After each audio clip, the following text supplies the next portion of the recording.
ለሶስት ቀናት ይፋዊ ጉብኝት ከበርካታ ባለስልጣናትና የንግድ ማህበረሰብ ልዑካን አዲስ አበባ የተገኙት የማሌዥያው ጠቅላይ ሚኒስትር አንዋር ቢን ኢብራሂም በጠቅላይ ሚኒስትር አብይ አህመድ አቀባበል ተደርጎላቸዋል። በማሌዥያ ታሪክ ወደ ኢትዮጵያ የመጡ የመጀመሪያው ጠቅላይ ሚኒስትር የሆኑት አንዋር ቢን ኢብራሂም በቆይታቸው ከኢትዮጵያ ጋር በሚኖራቸው የሁለትዮሽ ግንኙነት ላይ ያተኮሩ ውይይቶችን እንደሚያደርጉ የተነገረ ሲሆን በዛሬው ዕለትም ከልማት ስራዎች ጉብኝት ባሻገር በኢትዮ ማሌዥያ የቢዝነስ ፎረም ላይ ተካፍለዋል። አቤል አበበ ወደ ኋላ 60 ዓመታትን መለስ ብሎ በመጀመር የኢትዮጵያና የማሌዥያ ዲፕሎማሲያዊ ግንኙነት አሁን የደረሰበትን ደረጃ የሚያስቃኘን ይሆናል። እንከታተለው። ኢትዮጵያና ማሌዥያ ይፋዊ የሆነ ዲፕሎማሲያዊ ግንኙነታቸውን የጀመሩት ልክ የዛሬ 60 ዓመት ማለትም 1957 ዓመተ ምህረት ላይ እንደነበር ይነገራል። ንጉሠ ነገሥት ቀዳማዊ ኃይለ ሥላሴ ደግሞ በ1968 የፈረንጆቹ አቆጣጠር ከማሌዥያ መሪዎች ጋር ተገናኝተው የመከሩ የመጀመሪያው ኢትዮጵያዊ ብቻ ሳይሆን አፍሪካዊ መሪ ጭምር መሆናቸውን የሚያስረዳው የማሌዥያ ጠቅላይ ሚኒስትር ጽሕፈት ቤት መረጃ ነው። በወቅቱ ማሌዥያም በንጉሳዊ አስተዳደር ስር ነበረችና ኃይለ ሥላሴን በእንግድነት የተቀበሉት ንጉሥ ያንግዲ ፐርትዋን ነበሩ። ማሌዥያውያንም ይህንን ጉብኝት ከኢትዮጵያ ጋር ብቻ ሳይሆን ከአፍሪካ ጋር ጭምር የመተሳሰሪያ በር የከፈተ ጉብኝት አድርገው ነው የሚጠቅሱት። የመጀመሪያ ኤምባሲዋን በአዲስ አበባ በእኛው አቆጣጠር 1957 ዓ.ም ላይ የከፈተችው ሀገሪቱ በ1975 ዓ.ም ላይ ደግሞ ባልታወቀ ምክንያት የፕሬዝዳንት መንግስቱ ኃይለማርያም መንግስት ፍላጎት በማጣቱ የተነሳ ኤምባሲዋን ለመዝጋት መገደዷን መረጃዎች ይጠቁማሉ። የኛው ሚሊኒየም ሲጠባ ደግሞ ጠቅላይ ሚኒስትር መለስ ዜናዊ ወደዚቹ ሀገር በማቅናት በሀገራቱ የሁለትዮሽ ግንኙነት ላይ መክረው እንደነበር የሚጠቁመው በ2008 የፈረንጆቹ ዓመት ይፋ የወጣውና የያኔው ጠቅላይ ሚኒስትር አብዱላህ አህመድ በደዊ ንግግርን የያዘው የማሌዥያ ጠቅላይ ሚኒስቴር ጽሕፈት ቤት መረጃ ነው። ጠቅላይ ሚኒስትር አብይ አህመድ ደግሞ ይህ የረጅም ጊዜ የሁለትዮሽ ግንኙነት መታደስና መጠናከር ይገባዋል በሚል ነበር በፈረንጆቹ 2024 ጥር ወር ላይ ማለትም ከአንድ ዓመት በፊት ወደ ማሌዥያ ያቀኑት።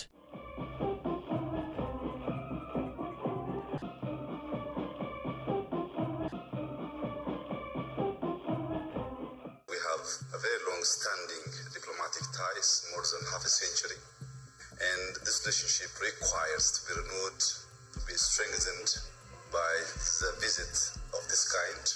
ጠቅላይ ሚኒስትር አብይ አህመድ ከአንድ ዓመት በፊት ወደ ማሌዥያ ባቀኑበት በዚህ ጊዜ ከማሌዥያው ጠቅላይ ሚኒስትር አንዋር ቢን ኢብራሂም ጋር ተማክረው በንግድ ኢንቨስትመንት እንዲሁም በኢንዱስትሪና በግብርና ዘርፎች ላይ አብሮ ለመስራት መስማማታቸውን አሳውቀውም ነበር። ጠቅላይ ሚኒስትር አብይ አህመድ በዚያ በነበራቸው የሁለት ቀናት ቆይታም የሀገሪቱ ግዙፉ የመኪና ማምረቻ ኩባንያ የሆነውን ፕሮቶንን በአካል ተገኝተው ጎብኝተው እንደነበርም አይዘነጋም። ይኸው ኩባንያ ደግሞ በ2025 የፈረንጆቹ ዓመት በዓመት 22000 የኤሌክትሪክ መኪናዎችን የሚያመርትበትን ማስፋፊያ ይፋ ማድረጉም ይታወቃል። በዚሁ ጊዜም ጠቅላይ ሚኒስትር አብይ አህመድ የማሌዥያ የግል ባለሀብቶች ወደ ኢትዮጵያ መጥተው ኢንቨስት ካደረጉ ቢሮአቸው ቀና ትብብር ለማድረግ ዝግጁ መሆኑን ጠቅሰውም ነበር። Private sector from Malaysia, which I've sent through my dear friend Prime Minister Anwar. My office will support you.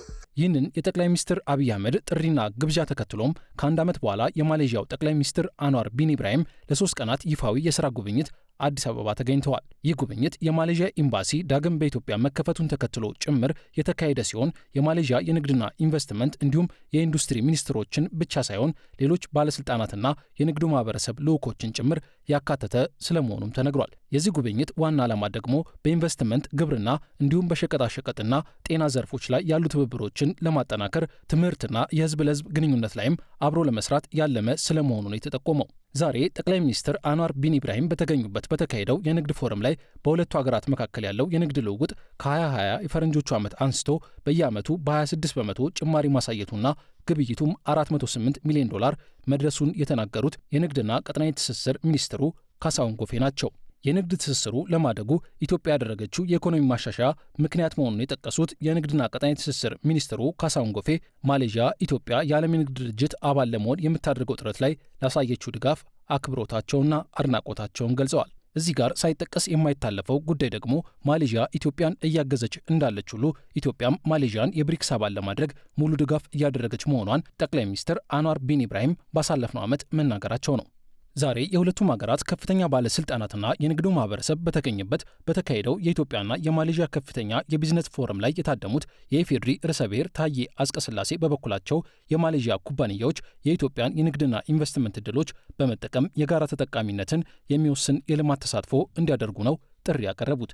ጠቅላይ ሚኒስትር አንዋር ቢን ኢብራሂምም ኢትዮጵያ በምስራቅ አፍሪካ ቀጠና ላይ ያላትን ድርሻ አድንቀው አብሮ የመስራት ፍላጎት እንዳላቸው ተናግረዋል። በነገራችን ላይ ኢትዮጵያና ማሌዥያ ልውውጥ ከሚያደርጉባቸው ምርቶች ውስጥ ጨርቃጨርቅ፣ የኬሚካልና የኤሌክትሮኒክስ ውጤቶች እንዲሁም ፓልም ዘይትና የማሽን ግብዓቶች እንደሚገኙበት ነው የሚነገረው። ለ3 ቀናት ይፋዊ የሥራ ጉብኝት አዲስ አበባ የከተሙት ጠቅላይ ሚኒስትር አንዋር ቢን ኢብራሂም በአዲስ አበባ ቆይታቸው የሳይንስ ሙዚየምን እንዲሁም የአድዋ መታሰቢያንና ሌሎችም መዳረሻዎችን የጎበኙ ሲሆን ቆይታቸውን ሲያጠናቅቁም ወደ ኬንያ የሚያቀኑ እንደሚሆን ተጠቁሟል። ከኬንያ በማስከተልም ደቡብ አፍሪካ 3ኛዋ የአፍሪካ መዳረሻቸው እንደምትሆን የተነገረ ሲሆን ወደዚያ የሚያቀኑትም ከልዑኮቻቸው ጋር በቡድን 20 ሀገራት ስብሰባ ላይ ለመካፈል እንደሆነ ተነግሯል።